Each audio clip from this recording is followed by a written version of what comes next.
जो मैं जानती प्रीत करे दुख होए। भैया एक भजन याद आ रहा है, सुनोगे? तो students, you are warm welcome on a Dask Libro. भजन को छोड़ो, बाद में सुनाएंगे। भजन इस प्रकार है। जो मैं जानती प्रीत करे दुख होए, तो नगर डिंडोरा पीटती कि प्रीत करे ना कोई। मीरा का भजन है, ठीक है। कि बर्नर की अवधारणाओं के आधार पर उपसंयोजक यौगिकों में आबंध को समझाइए। तो पहले अपन बर्नर की अवधारणा को समझ लेते हैं। बेटा बर्नर है ना, बड़ा इंपॉर्टेंट साइंटिस्ट है। 1885 में काम कर रहा है। ऐसे समय पर काम कर रहा है जब लोगों को इलेक्ट्रॉन की खोज के बारे में भी नहीं पता था, ना कोई एक्सरे मशीन के बारे में पता था। दैट्स वाई बर्नर ने जो काम किया है ना, बड़ा क्लासिकल काम किया है। ऐसा काम किया है जो आज तक हमारी केमिस्ट्री के लिए माइल स्टोन की तरह। अब क्या कह रहा है? बर्नर की अवधारणाओं के आधार पर उपसंयोजक यौगिकों में आबंधन को स्पष्ट करें। देखो, उपसंयोजक यौगिक जो बनाती हैं वो बनाती हैं हमारी डी ब्लॉक की मेटल्स। पहली बात तो हमारे दिमाग में क्लियर होनी चाहिए। अब डी ब्लॉक की मेटल, हम कोई भी एक मेटल को पकड़ लेते हैं जिससे हमें समझने में आसानी हो। जैसे हमारे पास आयरन है। अब आयरन के पास है 26 इलेक्ट्रॉन्स। तो हमने एक आदमी पढ़ा है जिसका नाम है लुइस, और लुइस कहता था कि बाह्यतम कोश में जिसके भी 8 इलेक्ट्रॉन होंगे वह स्थायी हो जाएगा, या फिर जिसका विन्यास अक्रिय गैस जैसा होगा वह स्थायी हो जाएगा।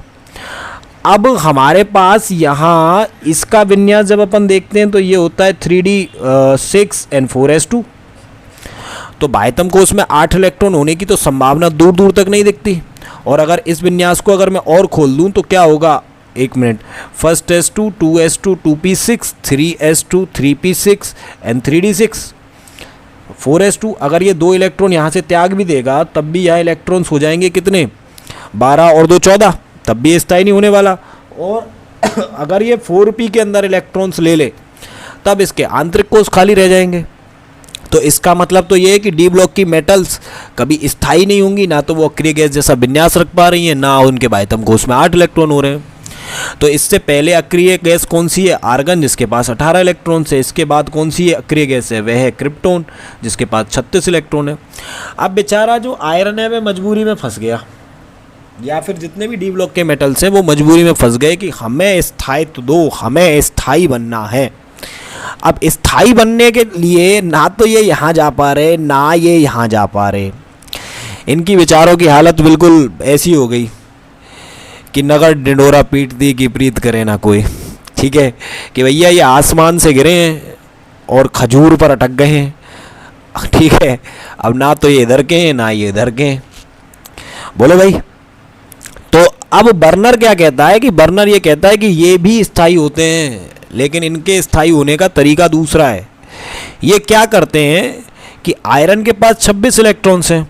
तो आयरन ने क्या किया कि सबसे पहले अपने बाह्यतम कोश के 2 इलेक्ट्रॉन्स को त्याग दिया और क्या बनाया? Fe2+ बनाया। देखना बेटा जी, ध्यान से समझना। क्या बनाया? ये 2 इलेक्ट्रॉन्स को त्याग दिया और क्या बनाया? Fe2+। अब जब 2 इलेक्ट्रॉन्स को त्याग दिया तो इसके पास इलेक्ट्रॉन्स कितने रह गए?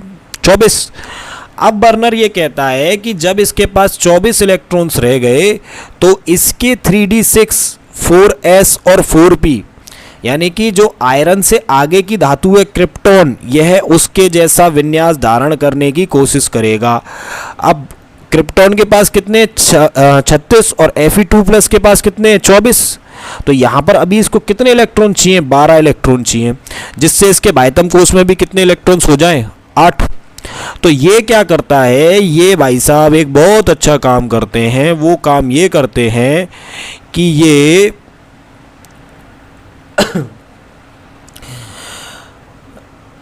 इलेक्ट्रॉन्स लेते हैं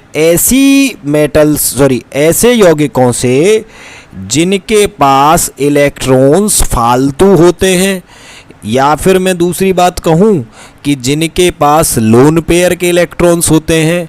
और ये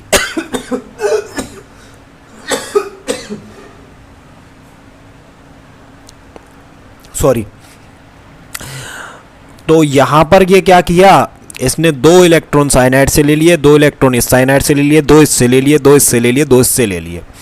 और देखो भाइतम कोष में इसके 3d10 4s2 4p6 हो गए, और भाइतम कोष में 8 इलेक्ट्रॉन हो गए और क्रिप्टॉन जैसा विन्यास इसने बना लिया। और जो यौगिक हमें मिला वो मिला K4FeCN6। तो अब इसने यहाँ से 6 लिगेंड्स लेकर के अष्टफलकीय ज्यामिति का निर्माण किया। तो बेसिकली आयरन यहाँ पर 2 प्रकार के बंध बना रहा है। पहला बंध जो इसने बनाया वह था आयनिक बंध, और दूसरा जो बंध इसने बनाया था वह था उपसह संयोजक बंध। और ये कहता है कि उपसह संयोजक बंध लिगेंडों के द्वारा इलेक्ट्रॉन दिए जाने से बनते हैं। यहीं से 2 प्रकार की संयोजकताओं का कॉन्सेप्ट निकला जो थे प्राथमिक एवं द्वितीयक। प्राथमिक एवं द्वितीयक संयोजकता। ठीक है जी, बोलो भाई। अब इसके पास देखो टोटल कितने इलेक्ट्रॉन्स हो गए, 36 हो गए, और 36 इलेक्ट्रॉन होने के साथ साथ यहाँ इसके भाइतम कोष में भी 8 इलेक्ट्रॉन हो गए। और आयरन ने एक मोस्ट स्टेबल ज्यामिति का निर्माण किया जिसे अपन कहते हैं अष्टफलकीय। कौन सी ज्यामिति का निर्माण किया? अष्टफलकीय। तो यहाँ पर जो बर्नर है उसने 2 प्रकार की संयोजकताओं को एक्सप्लेन कर दिया। उस जमाने में बेटा, जिस जमाने में लोगों को इलेक्ट्रॉन के बारे में नहीं पता था कि ये इलेक्ट्रॉन होता क्या है, ठीक है, ना इलेक्ट्रॉन शब्द या नाम उस समय प्रचलन में था, ना एक्सरे की खोज हुई थी। बेसिक मशीन है एक्सरे, उस समय बर्नर ने ये सब खोज दिया था। That burner is a very very advance scientist in our history. तो बर्नर को लोग हल्के में लेते हैं, लेकिन burner is very amazing person, I love him. ठीक है, तो पेपर में क्या लिखना है? पेपर में इसके 3 पोस्टुलेट्स लिखने हैं, वो पोस्टुलेट्स में लिख देता हूँ। ठीक है, तो हम लिखेंगे बर्नर के अनुसार। पहला पोस्टुलेट क्या है? उपसह संयोजक यौगिकों में धातुएं 2 प्रकार की संयोजकताएं दर्शाती हैं। कौन कौन सी? प्राथमिक एवं द्वितीयक। प्राथमिक एवं द्वितीयक। जहां, भैया मेरी राइटिंग पर मत जाना, हमारी राइटिंग खतरनाक है। जहां प्राथमिक संयोजकता आयनिक होती है तथा ऋणायनों के द्वारा संतुष्ट होती है,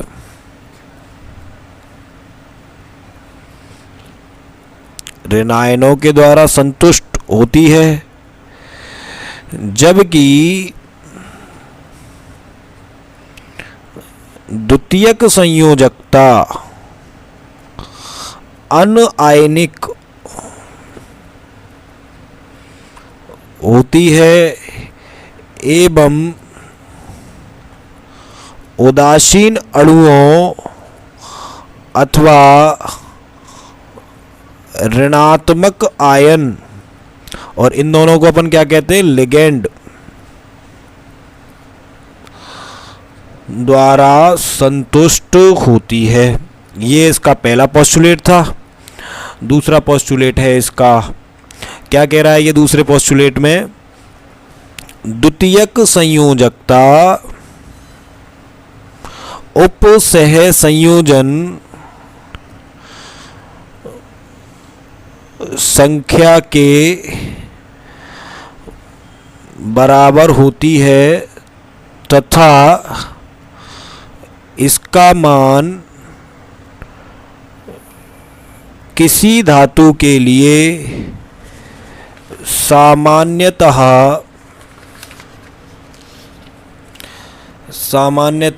निश्चित होता है। बोलो भाई, निश्चित ही होगा।